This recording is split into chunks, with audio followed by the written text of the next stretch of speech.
Morning, everybody. Welcome to the May 11th Ecstatic Spring recording. You may recall this is the session that we missed because we came back so close to this date. I just wasn't ready to do a recording. So today is the recording for that. An ecstatic spring is a Wulong cliff tea. And we're right in smack in the middle of Wulong cliff tea. So this is perfect because over the last 2 weeks, we've done Quasar, we've done Golden Diviner. Next week, in a couple days, actually this week in a couple days, we'll do Theatrical. So we'll slip in this ecstatic spring. Ecstatic spring is from the Wuyi Mountains. We know already from these last 2 or 3 sessions that this is a special environment. And it's a special environment for both the physical terroir and the cultural terroir. We already know a little bit historically about the farmers. We know historically that this area has been really, really interesting from the development of having Buddhist, Taoist, Confucianist, all the schools of thought in this area living, coexisting peacefully. This is one of the only areas in China where this is the case, or where this historically was the case. So that is the cultural and the physical link.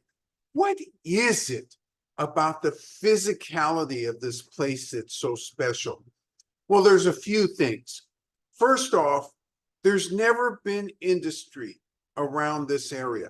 The industry in this area has been the tea industry. And as such, no heavy industry, no outside industry. They've had a kiln up here before for doing ceramics, but that was a long time ago. That was back in the Sung and Yuan, I'm sorry, other way around. Sung and Ming and Qing dynasty, they had a kiln, but it wasn't producing a lot. So from that standpoint, there hasn't been a lot of pollution into the air or into the water. Plus, physically, this whole area is isolated from the north because of a mountain range, which prevents the air from really flowing into this region. And there's always a breeze which comes through here. And again, the mountain range mediates the breeze. The breeze comes from the ocean. Ocean is quite a bit away to the east, but that's really how this is set up physically. It's got 200 on average frost-free days a year. In the valleys, you've got fog for quite a few days of the year, usually on average somewhere between 125 and 150 days. So you have this great heating up and cooling down. So what do I mean?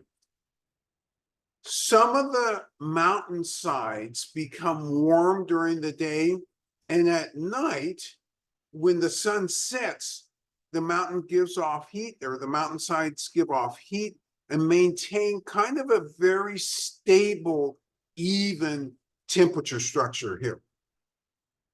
This place averages about 65 or 66 degrees throughout the year. So not only do you have a temperate climate, but from the watershed resources, there's lots of water here. It rains on average about 77 inches a year. And with all that fog, you have a replenishment. It never really gets dead dry. It occasionally, and I mean very occasionally, snows, but the snow doesn't stick to the ground, and it's only at the highest elevations. Highest elevations here are about 7,000 feet above sea level. Down in the city itself, it very rarely snows. And like I said, even if it does, it doesn't really stick for very long. So again, you've got beautiful surroundings, great weather conditions for tea. Now, all this sounds great. What haven't I talked about? Oh yeah, the soil. The soil tells the story in this case. How does it tell the story? The soil is full, rich in minerals and rich in the materials that tea plants need. It's acidic, somewhere between 4.5 and 5.5 pH. And given the configuration, these are volcanic mountains rising out of the ground. Given that configuration, and given the configuration that there's so much fog here, what happens when you have fog and then it burns off? Drip, drip, drip, drip. You have the very slow erosion of the mountains. So the valleys and the gorges continue to get and replenish the minerality. You have very few people historically in this area, so you don't get a lot of human interaction with this land. You get some, but not a huge amount as you get in other parts of China. This has never been a hub of travel, so you don't, and you haven't in the past gotten millions of people wandering through the area. It's not easy to get to. So therefore, it's almost always been like a retreat area. And the tea from this area has been respected from early on. So pre-Tang Dynasty, starting in the 400s or 500s AD, you already had people, commentators talking about it. Oh my God, tea from the Wuyi Mountains, we like that. And we like that minerality. So what this tells you is that it's not the process which instilled that minerality. It's true that since Oolong tea was invented, and it was invented in this area, minerality is always heightened, but the green tea precursor, those tea leaves had minerality, and it came through in the tea that was made from these leaves. This area has new bushes, it has old bushes, it has very old bushes, and it has medium old tea trees. So medium old tea trees, as far as we know, nothing older than about 600 or 700 years old. So there has been this replenishment of the tea plant throughout the thousands of years. So it's not like Yunnan in the sense that you have tea trees that are between 2,000 and 3,000 years, but you have as strong and rich a tradition as anywhere else in China. And this style of doing tea is without question within China the most complicated of all the styles of doing tea. It is the hardest to control and the easiest to err on.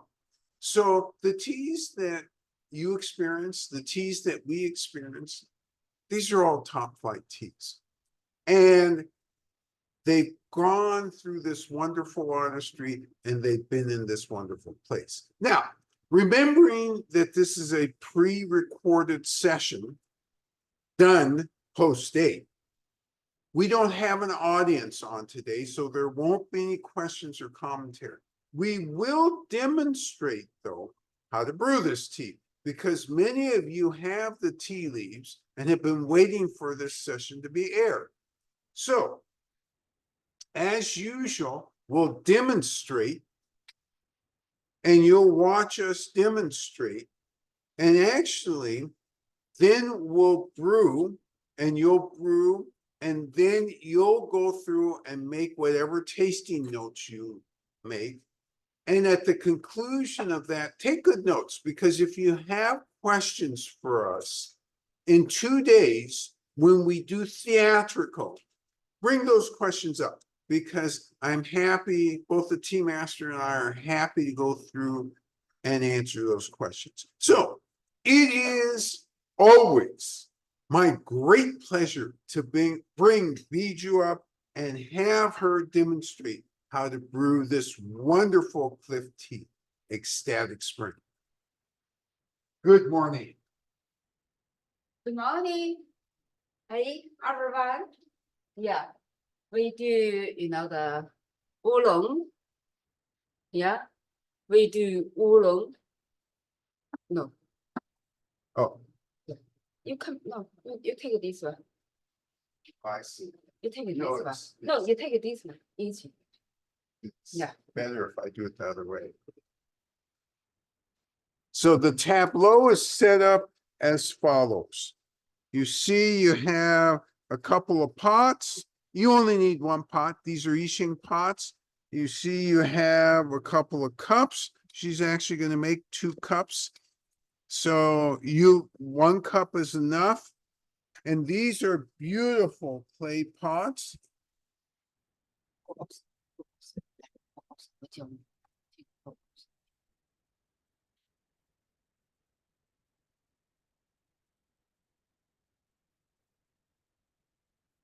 Okay.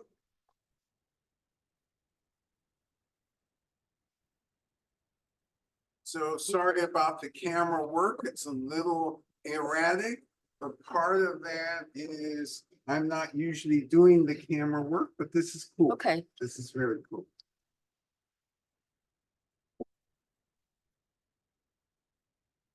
Today is special, huh? We do, the.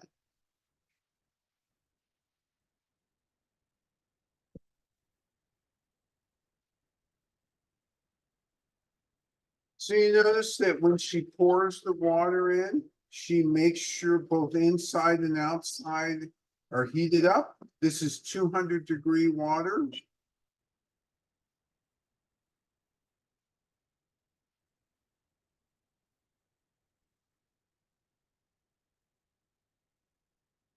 And so that pot that you're looking at, beautiful, beautiful pot. That's one of our special pots. And for those of you who have special pots, you remember that the timing is 1 minute less than normal.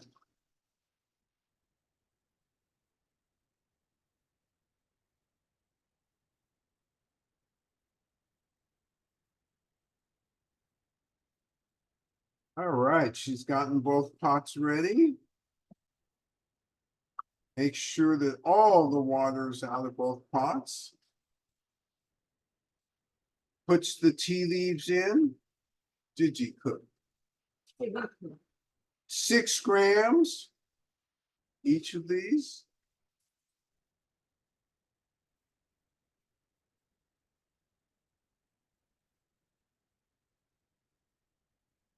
Shakes the pots. Tries to distribute the heat in the leaves. And gets them ready to put water. 200-degree water. Something. Okay. And this is a 3-minute steep. Oh, yes. Sorry, Mason.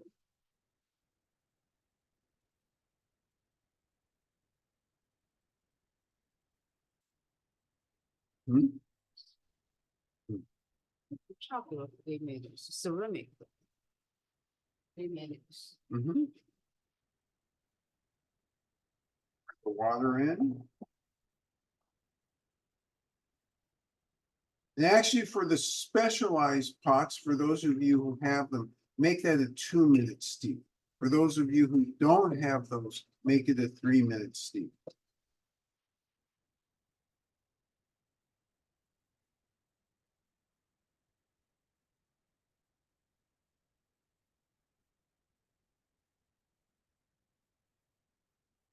Not in a hurry, just tea rhythmically. Prepare. All right. Tea master will set the timer.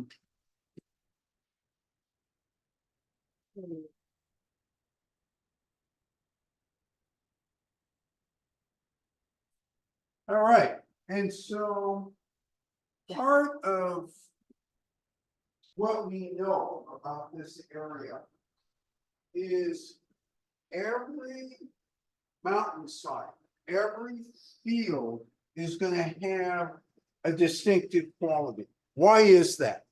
It's a distinctive quality because the concentration by area, by mountainside, by field is different in terms of the minerality. So for a plant or a varietal like Ecstatic Spring, what happens is that really picks up a lot of the minerality if it's in an area where the minerality keeps leaching into the soil. This particular location is not squarely in the mountain, although I think I explained last week that in the mountain has been expanded in terms of what's considered in the mountain. This is what in the old days would be half in the mountain. And so it's not quite usually as minerally as that stuff that's smack in the mountain. So we've had, this one is a little bit older vintage. We've had this one for 7 or 8 years. And so it's really great to have an opportunity for you all to taste this because you'll see that 7 or 8 years old makes no difference in terms of is it good or not. Oh, it's great. All right. Timer has gone off. Tea master is going to pour. And I'm going to Oh, John, here. do camera work. Yeah. It's easy. And need focus, need zone pour. I'm going to focus on the pour here. Yeah, and sorry about a little bit of the erratic camera work. Nothing like my sister or the guest camera producers, Kay and Jonathan, as they do this type of work. Beautiful color.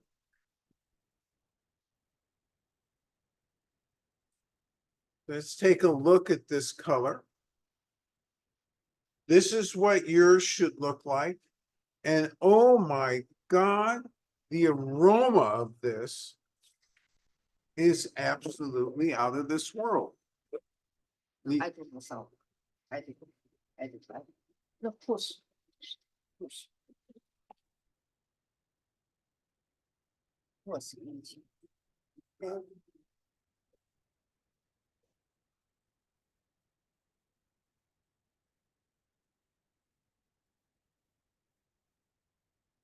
Alrighty, both cups are poured. And again, even with this, go ahead and put that back over there. You see that there's a nice, rich color with this. So yours should have the same.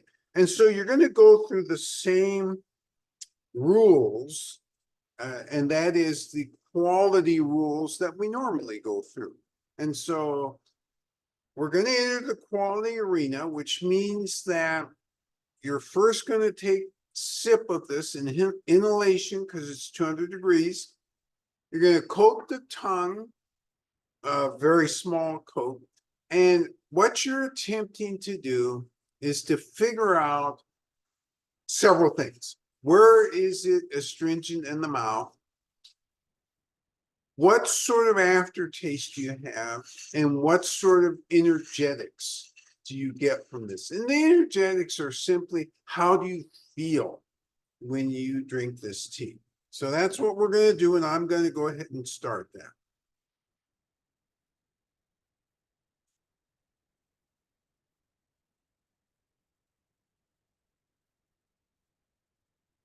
Well, we have astringency.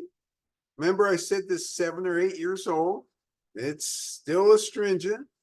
We have other aspects of this which are beautiful.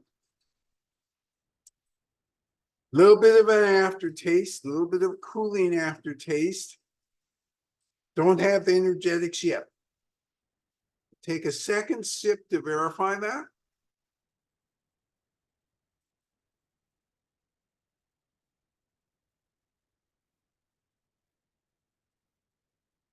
Right, I'm verifying that. I'm thinking about flavor profile that I'm getting from this. There's definitely a flavor to this. The aroma hit me right away when this was poured. This is a beautiful tea.